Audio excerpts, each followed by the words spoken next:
A very warm welcome to all the student of library and information science. सभी विद्यार्थियों का स्वागत है जो भी लाइब्रेरी साइंस से BLS, CLS, MLS कर रहे हैं, कर चुके हैं, या आप में से कई सारे ऐसे स्टूडेंट हैं जो कॉम्पिटिटिव एग्जाम की तैयारी कर रहे हैं।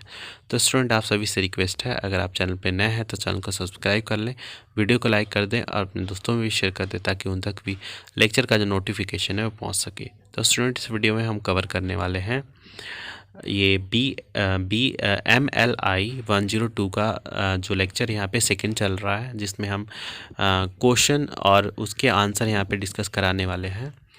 तो आज का जो लेक्चर है इसमें हम एप्लीकेशन की बात करेंगे, जो एलिमेंट एंड द जो प्रिंसिपल है मैनेजमेंट में लाइब्रेरी एंड इंफॉर्मेशन सेंटर की। तो यूनिट 1 में हमने ब्लॉक 1 में ऑलरेडी हमने डिस्कस कर लिया है, जो मैनेजरियल फंक्शन है, ये सारी चीज़ें हमने ऑलरेडी पढ़ी है। ये हमने आपको BLS के जो कोर्स होता है उसमें भी हमने पढ़ा है मैनेजरियल फंक्शन।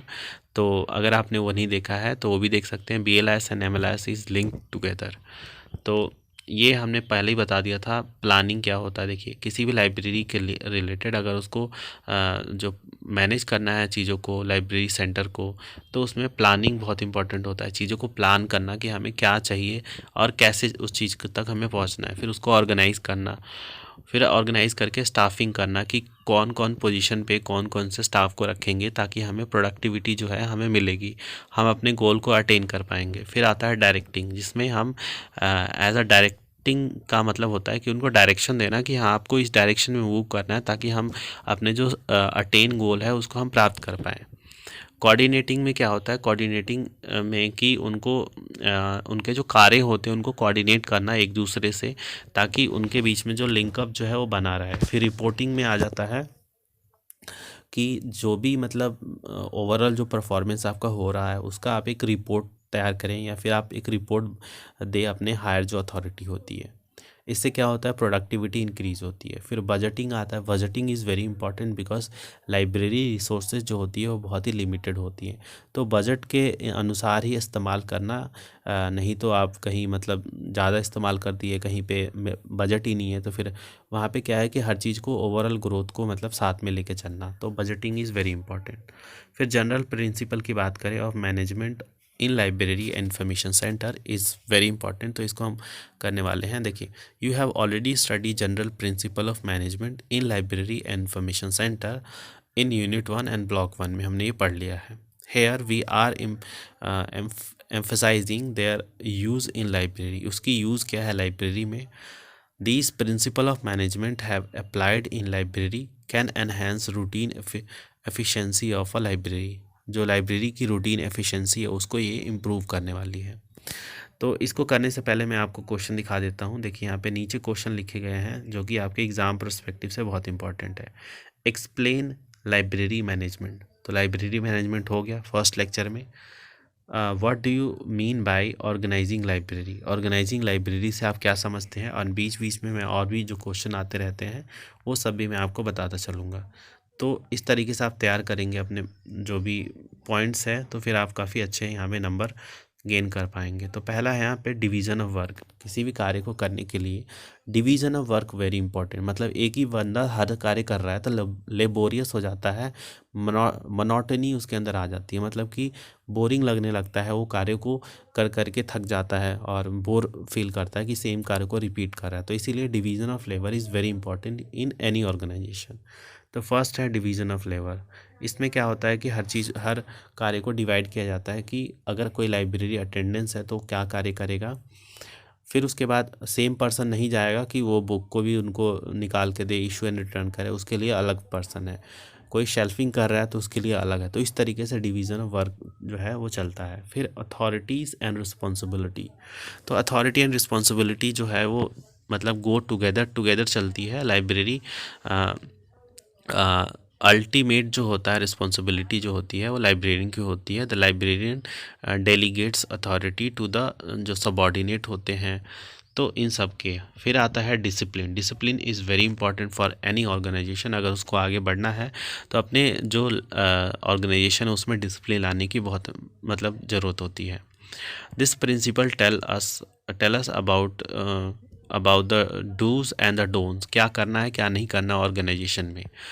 तो उसके अकॉर्डिंग जो होता है, जो कल्चर जो है, एनवायरनमेंट जो है वो बन जाता है, और उस अकॉर्डिंग जो स्टाफ है वो अपने आप को डिसिप्लिन मोड में लेके आते हैं। नहीं तो कोई, जैसे कि अगर कोई डिसिप्लिन ही नहीं है तो क्या होगा कि स्टाफ गए, कोई इश्यूएंट रिटर्न करने आया, उनको कोई रूल एंड रेगुलेशन नहीं है, वो सो रहे हैं उस टाइम, तो फिर क्या होगा कि कार्य जो है उस तरीके से अफेक्ट होगा, ऑर्गेनाइजेशनल जो गोल है वो अचीव नहीं कर पाएंगे। फिर आता है unity of command. One boss is the motto of this principle, मतलब कि किस टाइम कार्य करना है, किसके मतलब कोई हेड होना चाहिए जो कि एक कमांड दे, तो सब मतलब सब एकदम से जग जाए इन द सेंस कि सब अपने कार्य को सीरियस हो जाएं।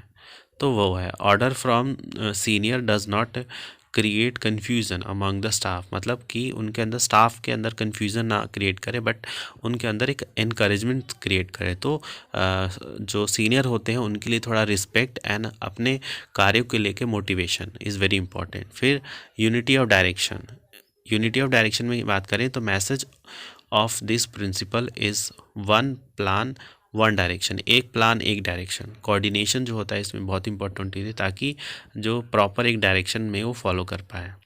फिर subordination of individual interest in general interest, मतलब एक पर्टिकुलर इंडिविजुअल की इंटरेस्ट एक जनरल इंटरेस्ट है, उनमें कोई मतलब मतभेद नहीं होना चाहिए, सब क्लियर होना चाहिए चीज़ों से रिलेटेड। फिर रिम्यूनरेशन ऑफ पर्सनल की बात करें, this is a well known fact that employees are motivated by the man, जो मॉनेटरी होती है benefit they receive, and the library should also take this जो इनटू कंसिडरेशन। तो वो है जैसे पे स्टाफ हो गया according to their work qualification experience, तो उनके जो भी उनका मतलब वो उनका बनता है उनके अकॉर्डिंग उनको मिले, नहीं तो फिर क्या होगा, अनसेटिस्फेक्शन होगा, और फिर अनसेटिस्फेक्शन होगा तो कार्य जो है वो अफेक्ट होगा। तो वो यहाँ पे आपको ध्यान में रखना पड़ेगा। फिर आता है centralisation. Librarian generally follow this principle as there is centralisation of authorities, एक सेंट्रलाइज अथॉरिटी होना चाहिए, but as far as large library are concern decentralisation is also appropriate for this smooth functioning. Decentralisation वहाँ पे अगर बहुत बड़ी organisation है तो फिर तो डिसेंट्रलाइजेशन भी होनी चाहिए, बट अगर स्मॉल लाइब्रेरी तो centralisation is very important. For example the work like document selection हो गया should be decentralise, but ordering must be centralise. Ordering जो है वो सेंट्रलाइज होना चाहिए, बट डॉक्यूमेंट जो सेलेक्शन है वो डिसेंट्रलाइज होना चाहिए। फिर आता है स्केलर चेंज। स्केलर चेंज में क्या होता है, scalar chain means unbroken line of authorities from top to bottom. जैसे सबसे पहले आता है हमारे लाइब्रेरियन, उसके नीचे होते हैं डिप्टी लाइब्रेरियन, फिर आते हैं असिस्टेंट लाइब्रेरियन, और फिर नीचे आ जाते हैं स्टाफ वगैरह। तो क्या होता है, इस तरीके से जो है हायरार्की मेंटेन होनी चाहिए, नहीं तो क्या होगा कि एक दूसरे का कोई रिस्पेक्ट ही नहीं करेगा, और फिर कार्य जो है अफेक्ट होगा, कोई किसी का ऑर्डर ही नहीं मानेगा। इसमें फिर आ जाता है ऑर्डर। ऑर्डर में क्या होता है, this principle says that relation between जो staff different units of organization है is very essential. This principle is very useful for library as their work is not only जो इंटर रिलेटेड होता है but also interdependent भी होता है। तो order जो है is very important. Equity, this principle says, ये प्रिंसिपल हैं जो बताते हैं treating everyone equally and fairly, there should be justice in dealing with employees. तो क्या होगा, वहाँ पे वेजेस हो गया और बाकी जो चीज़ें होती हैं उन सब में क्लियर होना चाहिए, ताकि उनको अपने आप के लिए कहीं मतलब होता है ना कि इन्फीरियरिटी कॉम्प्लेक्स ना डेवलप हो जाए। फिर आता है stability of tenure of a person. Fix जो टेन्योर हो as long period is a particular position in a library given an employees enough experience to know that job properly, मतलब एक तरह से उनको स्टेबल करने के लिए एक टेन्योर फिक्स करना चाहिए। For example, person is working for a long period in a technical section, he she will be become an expert in doing the work as their nature of work in their section। तो एक तरह से उनको एक technical चीज़ें provide कर, मतलब एक नाम दे देते हैं कि एक्सपर्ट हो गए। कोई बहुत टाइम से अगर किसी चीज़ में कार्य कर रहा है तो उनको एक तरह से एक लेबल दे देना चाहिए, ताकि उनको मतलब उनसे अपने आप को रिलेट कर पाए।